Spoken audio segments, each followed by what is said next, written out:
semuanya, selamat datang di Rumah Jagoan Kancil. Di sini kita membahas seputar para superhero Indonesia. Nah, sekarang kita akan membahas tentang proyek animasi si Kancil yang sedang dikerjakan oleh Visinema Studio. Kayaknya sih ini bakalan dirilis tahun depan atau mungkin tahun ini, akhir tahun ini kayaknya sih kalau aku lihat sih. Ya semoga aja bioskop udah kembali buka dan ramai seperti sedia kala. Amin. Teaser pertama dari animasi si Kancil ini pertama dirilis kayaknya tahun lalu ya. Cuman tahun lalu itu kan hanya sekedar teaser, mungkin untuk mencari donatur, mencari segala macamnya gitu kan.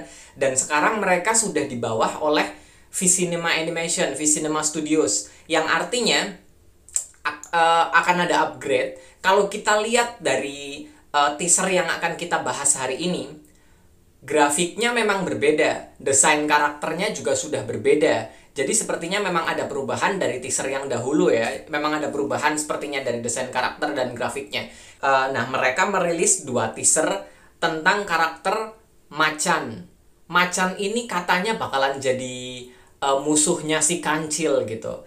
Tapi statusnya dia bukan villain gitu. Katanya dia bakalan jadi jagoan, tapi kenapa jadi musuh? Nah, itu menarik banget, nanti kita bahas. Jadi ada 2 teaser di sini. Yang satu aku udah bahas sih di video short, cuman ya kita bahas aja lagi di sini back to back ya. Nah, video kedua aku belum nonton sama sekali, kita tonton aja bareng-bareng sekarang. Afterlap Studio ya. Jadi video yang ini aku udah nonton kemarin ya. Dialah sang pemburu. Ada bunyi sirine polisi, tak satu pun dibiarkan luput. Jadi kayaknya dia bertugas seperti penjaga. Ada Macan. Di sini aku gila jatuh cinta banget sama desain karakternya. Desain karakternya keren banget, gila. Aku suka banget perpaduan warna putih sama biru. Berapa kali aku tonton teaser ini bener-bener masih Oke, dia ada di garis polisi tadi, ada garis. Jadi sepertinya dia bertindak sebagai aparat ya, atau mungkin orang yang disewa untuk mencari si Kancil. Nah, ini menariknya karena si Kancil ini sepertinya meskipun dia di sini adalah tokoh utama, tapi kita tahu kan tokoh si Kancil di legenda ini adalah tokoh pencuri ya kan, Kancil pencuri yang licik, yang cerdik dan segala macamnya. Sepertinya di sini Kancil mencuri sesuatu. Sesuatu itu apa kita masih belum tahu. Dan di sini si Macan ini mungkin bertindak sebagai pemburu yang akan memburu si Kancil. Tapi dia bertindak dari posisi keadilan yang dia pegang. Dia percaya kalau yang dia lakukan itu benar karena dia sedang menangkap seorang pencuri. Seperti itu. Tapi apakah di sini yang jahat adalah Kancil sebagai tokoh utama? Menurutku nggak kayak gitu. Karena si Kancil ini dia jagoan kan ya, dia tokoh utamanya di sini. Jadi kemungkinan sesuatu yang dia curi ini adalah sesuatu yang entahlah. Aku inget-inget One Piece di mana tokoh utamanya adalah bajak laut dan musuh-musuhnya adalah para Navy gitu ya, para Marine. So, aku mendapatkan vibe-vibe yang sama di sini karena iya mungkin ada sesuatu yang harus Kancil curi di situ, tapi akhirnya membuat dia menjadi buronan. Kayaknya begitu. Oke, kita tonton aja teaser yang kedua.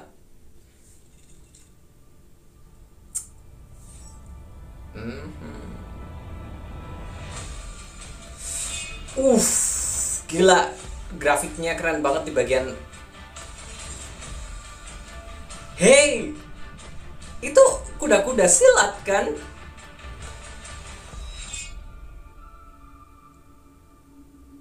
So, dia nggak hanya memakai senjata-senjata yang ada di tubuhnya ya, tapi dia juga menggunakan kemampuan silat, kayaknya kemampuan fisik. Gila, tapi tadi waktu matanya menyala hijau, keren banget. Aku penasaran by the way, kita cek aja di sini di Instagramnya ya. Di Instagramnya disebutkan, makhluk buas dalam diri kita ada untuk dikuasai, bukan untuk dilawan. Waduh, makhluk buas di dalam diri kita. Ini berkaitan dengan karakter Macan. Aku jadi mikir-mikir arah cindaku gimana gitu. Macan adalah petarung yang hebat dengan gaya bela diri yang terinspirasi dari silat harimau Minangkabau. Macan dapat menjatuhkan lawannya dengan mudah. Wow, oke. Silat harimau Minangkabau. ada sesuatu hewan buas di dalam diri. Men, ini arahnya jelas ke cindaku. Ini arahnya jelas banget ke cindaku. So, buat yang belum tahu, ada sedikit aku pernah dengar cerita legenda tentang seseorang dari Sumatera Barat pada zaman dahulu kala. Jadi ada seseorang yang berlatih ilmu silat harimau, lalu dia bertapa, bersemedi sekian lama, yang akhirnya membuat dia berubah menjadi manusia harimau. Manusia itu akhirnya disebut sebagai cindaku. Yang katanya sih menguasai sekitar Gunung Marapi dan Gunung Singgalang di Sumatera. Gunung Marapi loh ya, Marapi bukan Gunung Merapi, beda-beda. Kalau Gunung Merapi itu kan ada di Jawa Tengah. Kalau Gunung Marapi itu di Sumatera. Jadi ini tempat asal usulnya Mak Lampir juga. Aku udah pernah bahas. Buat yang belum nonton tuh videonya ada di atas ini.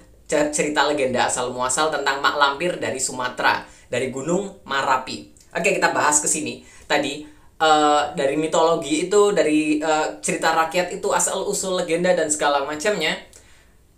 Kayaknya ini jelas mengarahnya ke karakter cindaku ya. Kayaknya ini jelas mengarah ke karakter cindaku. Lalu juga ilmu silat harimau ini juga memiliki semacam senjata. Aku lupa nama senjatanya apa, tapi bentuknya seperti ini ya, seperti apa? Seperti kuku macan ya. Dan di sini juga meskipun dia nggak pakai senjata itu sih, tapi dia memiliki semacam kuku macan yang sama lah. Mungkin inspirasinya ngambil dari sana yang lalu dikembangkan menjadi semacam bentuk robot atau apa. Tapi apakah orang ini adalah benar-benar siluman macan, benar-benar dia berubah menjadi macan seperti cindaku, atau dia adalah robot berarmor kostum macan? Kalau dari bentuk-bentukannya, matanya menyala hijau dan segala macamnya, kayaknya sih ini robot ya. Dari bentuk-bentukannya kayaknya robot yang bersenjata gitu ya. Cuman ya kayaknya sih arahnya ke sana. Tapi inspirasinya jelas mereka ngambil dari cindaku. Ini keren banget sih. Lagi pula kan di cerita dongeng kan memang ada kisah tentang pertarungan, bukan pertarungan sih kisah tentang kancil dan si macan gitu ya. Mungkin di nextnya nanti bakalan ada buaya atau yang lain-lainnya, siapa tahu gitu kan kalau misalnya lanjut. Jadi proyek animasi kancil ini sekarang dikerjakan oleh Visinema Animation, dan sepertinya mereka bakal merilis tahun ini, semoga saja, atau kalau enggak ya mungkin tahun depan. Selain animasi kancil ini ada 2 proyek animasi lain dari Visinema. Itu proyeknya. Jadi ada 3 proyek animasi film di sini yang akan mereka rilis, dan semuanya kayaknya menarik-menarik nih. Kalau ada perkembangan berita dari animasi-animasi itu nanti aku juga akan bahas, entah di YouTube atau di Instagramku. Jadi kalian juga harus ikuti sosial mediaku @jagoan.kancil di Instagram ya. Lalu @jagoan_kancil di Twitter dan @jagoankancil di TikTok. Aku juga bahas banyak hal di sana, lebih ke seputar perkembangan update-update yang kecil-kecil gitu kan. Kalau dibahas di YouTube kan harus panjang videonya. So jangan lupa ikuti aku di sosial media itu ya. Oke, sampai jumpa di video-videoku yang berikutnya.